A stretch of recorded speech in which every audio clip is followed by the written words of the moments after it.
everyone, it's Kelly here. Welcome to my channel. If this is your first time, welcome back if you've been before. Lovely to have you either way. On this channel we talk books, and today I am wrapping up my reading for the month of October. Am I still in my pajamas? Yes. Did I put makeup on? No. We're just rolling. We're just rolling. Okay, let's get straight into it. I actually have I finished 5 books in October, but I also DNF'd 2 books. I'm going to start with the DNFs today, and then we can move on to the happier times. So the first book that I'm going to tell you about is The Wisteria Society of Lady Scoundrels by India Holton. I have had this book on my TBR for some time now. I've owned a copy of it for some time now.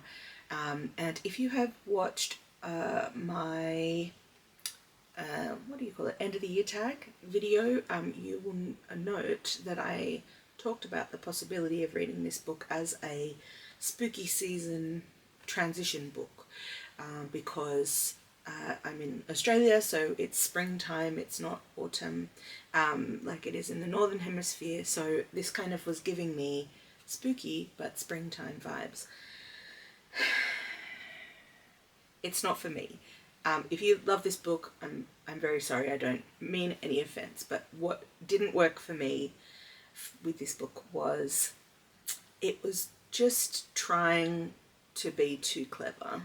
It was trying to be too clever. And the sort of the banter between the two characters, I can get behind some like snarky banter, but it was too much, and I just felt like the entire personality of the characters was the snarky banter and nothing else. So I decided to DNF this one, which was a shame because I had been looking forward to it for some time. So not for me, sorry. The other book that I DNF'd was also a bit devastating, to be honest. It's Compassion by Julie Janson. Now, this book was shortlisted, I think. At least longlisted, but possibly shortlisted for the Miles Franklin Award this year. And I had high hopes for this. This is not the first time Julie Janson's been nominated. She's an Aboriginal Australian author. I had not read her previous work.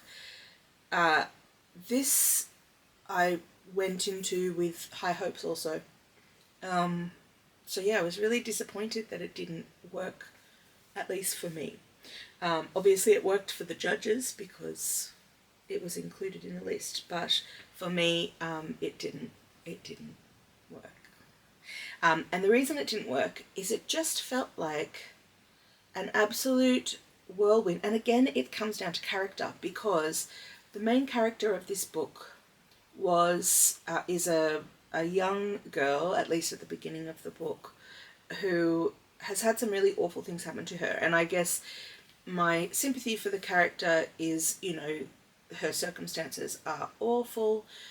She gets taken away, so her mother is taken away from her or leaves. She doesn't believe that her mother wanted to leave. She's a young Aboriginal girl. This is in, you know, early colonial days. And she and her mother had been working for this pretty awful farmer guy, and the mother goes and she gets abused. Like, you know, there's a lot of things to feel sympathy for this character for. And I think the thing that you're supposed to take away from her is like her feisty spirit, because she's always kicking back and she's always pushing back. But it just sort of, by the time, you know, things kind of move on a little bit. First of all, it's a whirlwind of like, this is happening, then this is happening, then this is happening. And second of all, it's, yeah, like it felt like feisty was her only characteristic. So it just ended up that I was just like, it just was moving too quickly through her life or, you know, it was like a, you know, this is what happened today, as opposed to like delving into anything. So yeah, like I just sort of wasn't connected to the character, and it was moving too fast, and I just was like, it was a bit whiplashy.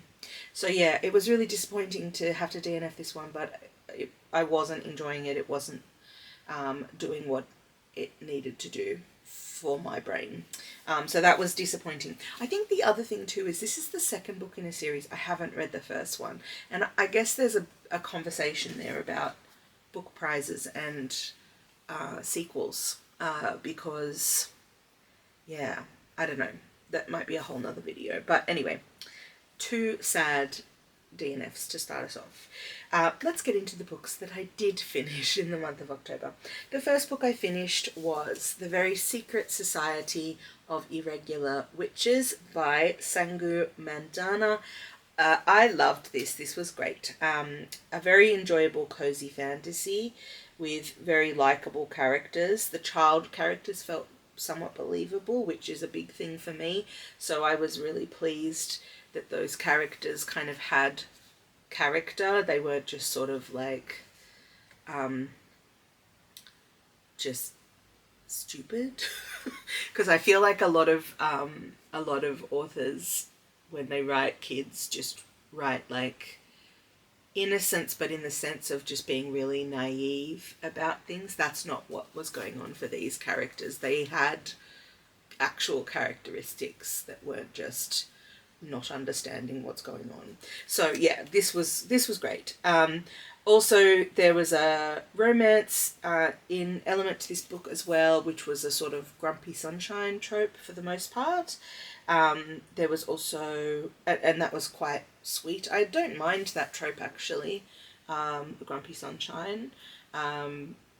Yeah, it's a pleasant trope to read, I think. There's good representation of queer relationships in this book as well, that have longevity, not sad outcomes, which is always a good thing. People from diverse backgrounds as well. The only thing that I didn't love about this book were actually the spicy scenes. There weren't that many. There were, I think, only maybe two, and very cheesy, not believable. Some very odd phrases and imagery used. So yeah, they were like, as I'm reading through them, I'm like, oh, this is weird. I didn't mind that they were there. I have heard people complain that, you know, and say that they didn't need to be there. And I think the thing that didn't need to be there was like how awkwardly they were written. Not that the scenes themselves, you know what I mean? I mean, it could have done without them, but like, and still been a very enjoyable book.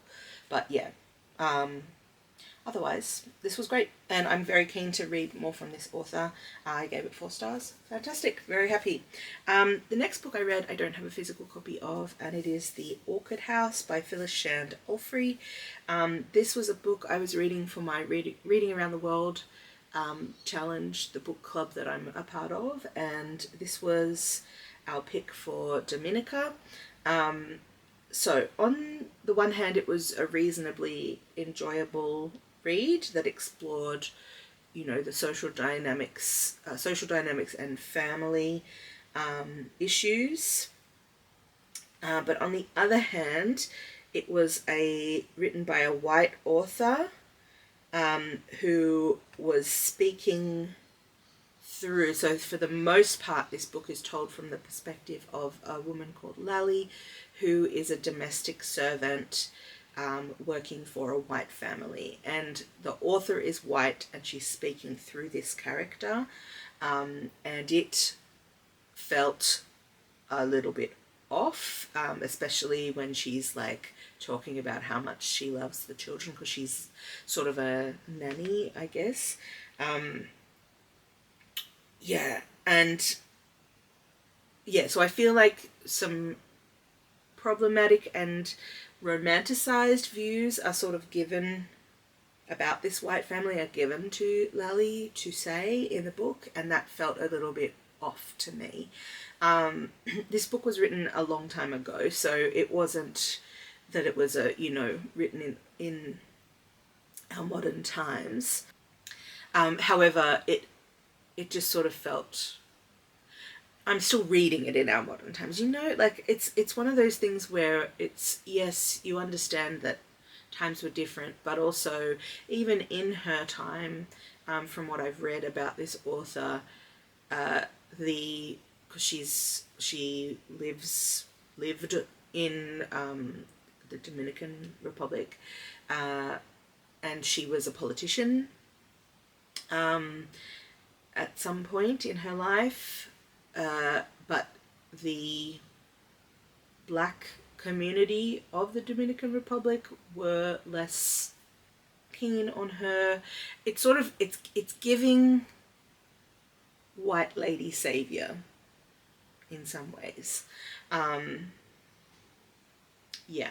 Anyway, I just sort of had sort of mixed feelings about this this book, but I ended up giving it 3 stars because it was a relatively well written book and enjoyable to read along. But yeah, I had some feelings about that side of things.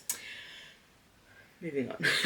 Okay, the next book I read is also one that I read for the Reading Around the Book Club. Look at me finishing the book in the actual month that we're supposed to have finished it. I feel so,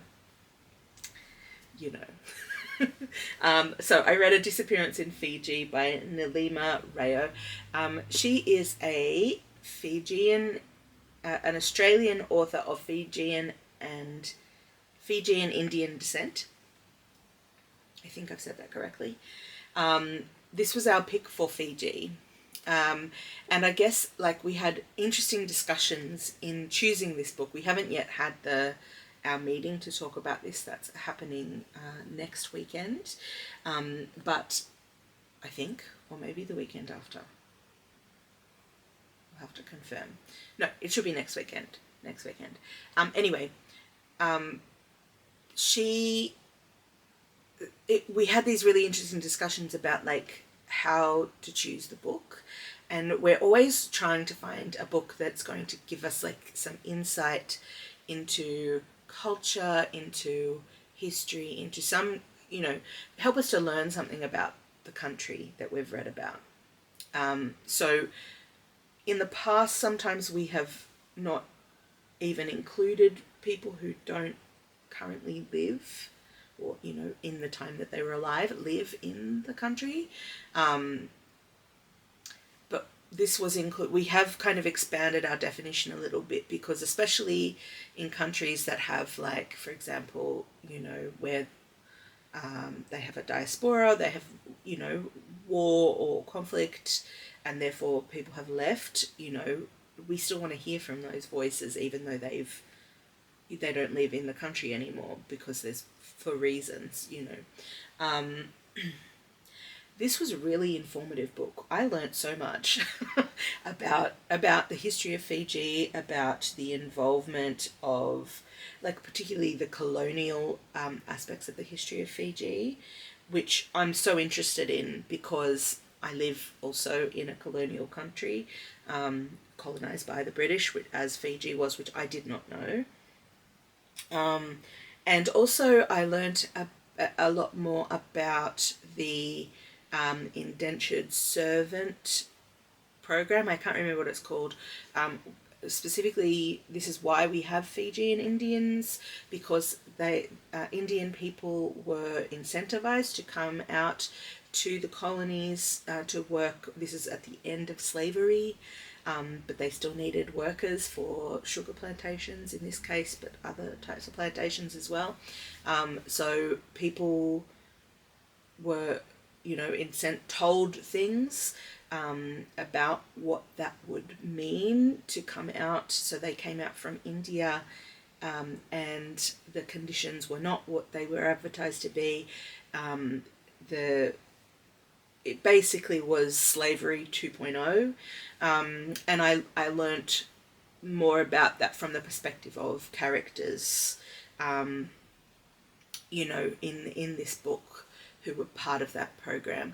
I had already learnt a little bit about that from a book I had read previously, but I had a sort of baseline understanding of it, but this really kind of like illustrated it, I guess, a lot more to me as well. So I really appreciated that. But in this story we follow a character who is not an indentured servant. So he is a police officer, and his background is he's also Indian, but he's of the Sikh faith, and we're told in the book that the Sikhs are very valued as police officers and other kind of officials,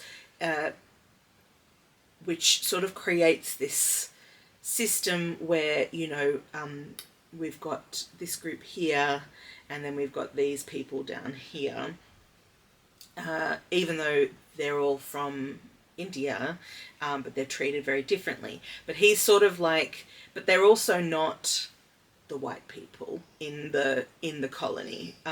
So in that structure, the white people are still at the top, and he gets treated in interesting ways that sort of, because he's come from previously working in Hong Kong, where he was treated quite differently and very respected, and now that he's in Fiji, the attitudes towards Indian people are very different.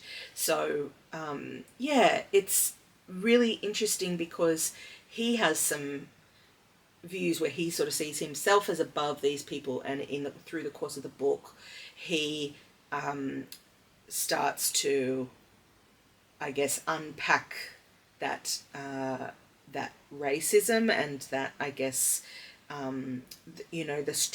the colonialism, the internalized racism, I guess, and of seeing himself as being above these other Indian people.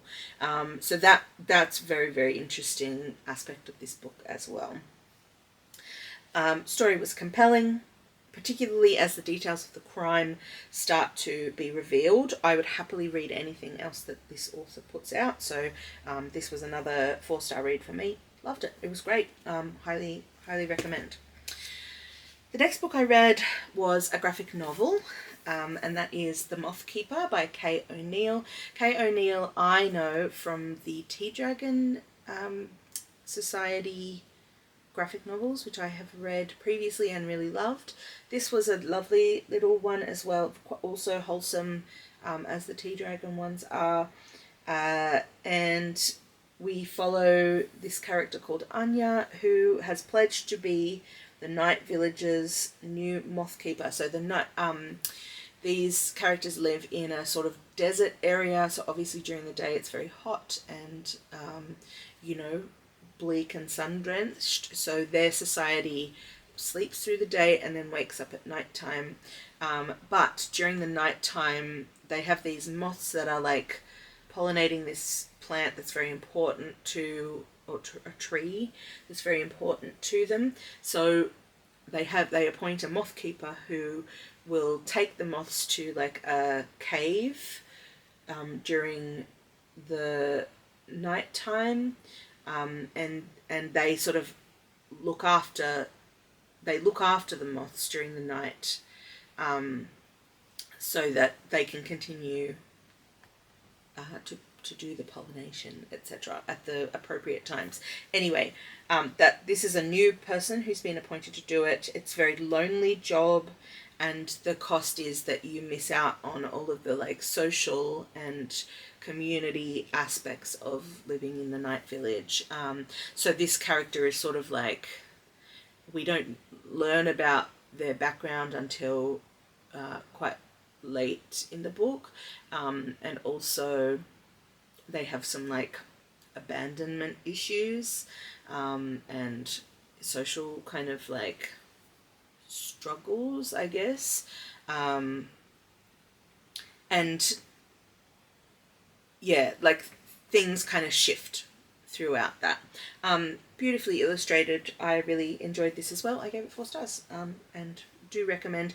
I would say I probably prefer the Tea Dragon Society trilogy over this one, but this was also still very enjoyable. All right, the last book that I read in the month of October is Words to Sing the World Alive, which was edited, there are many authors, but it's edited by Jasmine McGaughey and The Poet's Voice. This I have spoken about before on my channel. I did a reading vlog, I think, a couple of months back now, where I started reading this book, and I talked about how I thought it would be a great bedside table book to read like little bits of before I go to sleep, which is what I did. So it took me a long time to read because I was reading it in little snippets. I actually think it's the ideal way to read this book. So basically what this is a it is a series of very short essays. The essays are usually like 2 to 3 pages long, and they're all written by Aboriginal and Torres Strait Islander authors who have come from different backgrounds. So some of them are writers, poets, but also some of them are just like community people in that community. So they're not necessarily known for being authors or poets, writers of any kind. But they write these little essays, or in some cases poems, where they have chosen a word in their language, and they are kind of like talking around that word and what it means to them, and how it's, you know, impacted them, or like why it's important to them, for example. So interesting. I really appreciated, as a non-First Nations person, I'm not Aboriginal, I'm not Torres Strait Islander, so I am not the intended audience of this book. This is written for those communities, and I am a mere ally, I guess, wanting to understand better and to do better always. So this was fantastic, and I highly recommend, and as I said, I think it is a perfect bedside table book because you do want to take the time to go through them and to reflect on what you've just read, rather than, you know, pushing your way through and getting finished quickly. So yeah, this was absolutely fantastic. It felt very generous of these authors to share these words with us and their thoughts and feelings about those words, and I just hope that me recommending this book is seen in the spirit that it is intended, to reciprocate that beautiful offering, to kind of hopefully tell more people about this book so that you can read it as well. This was an easy 5 stars. This was also the book that I read that completed my reading challenge in terms of the number of books I wanted to read for this year, 52. This was my 52nd book, and it was very exciting to finish my challenge in October, which means that all of my reading for November and December is bonus, and I'm not trying to get towards my magic number anymore. So yeah, this was a fantastic book to end that challenge on, and I would highly recommend it if you can get your hands on a copy. I think you will find you'll get a lot out of reading from these authors, and I've been introduced to several authors. Several of the authors here I knew and have read from before. Quite a lot of them I hadn't, and so I've been introduced to the beautiful writing of some of these authors, and I will be seeking out books by them as well. So I guess that's my other reciprocation, is now I'm going to go look and be aware and thinking about some of these other authors that I have been introduced to, whose work I'm excited to keep reading and interacting more with their brilliant minds.